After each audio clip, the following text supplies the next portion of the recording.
morning, everybody. Yesterday we had more than 30,000 people come forward and get tested.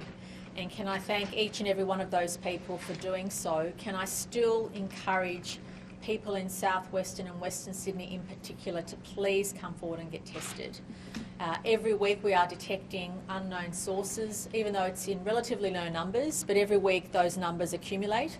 And it's really, really important to have residents in southwestern Sydney come forward with even the most mildest of symptoms. And of course, we're increasing our channels of communication to communities on the ground to really encourage that level of testing. We did have 13 cases in New South Wales overnight.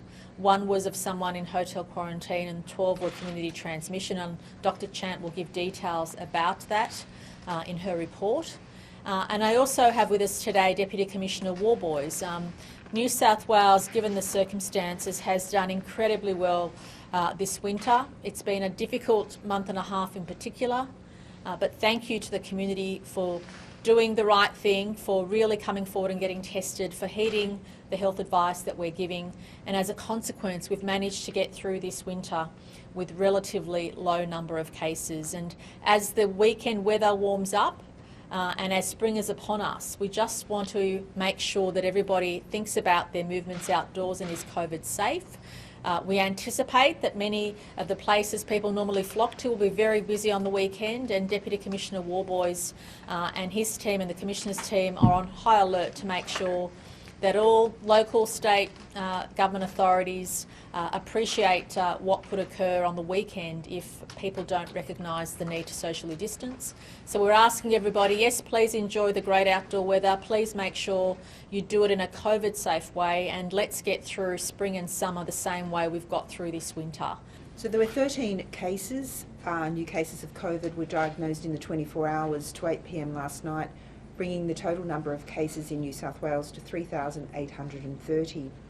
There were 30,282 tests reported in the 24-hour reporting period. Of the 13 new cases to 8 p.m. last night, one is in a returned traveller who is in hotel quarantine. 6 cases are linked to the Sydney CBD cluster.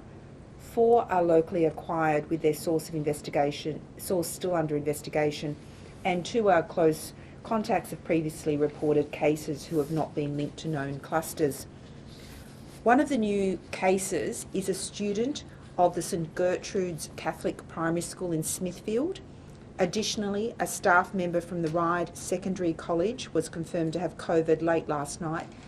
This case is not included in our numbers because it came in after 8 p.m. cut-off, but will be included in tomorrow's numbers. But both St Gertrude's Catholic Primary School and the Ryde Secondary College are closed today for on-site learning and are being cleaned. All staff and students of both schools have been asked to self-isolate while close contacts are identified and contacted.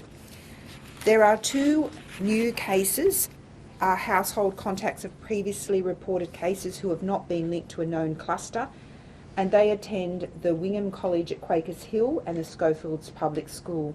These schools and the Riverstone High School have been cleaned and are reopening today. Close contacts are in self-isolation.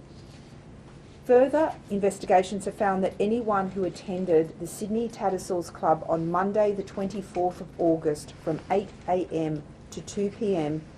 is now deemed a close contact and must get tested immediately and isolate for 14 days and remain in isolation even if that test comes back as negative.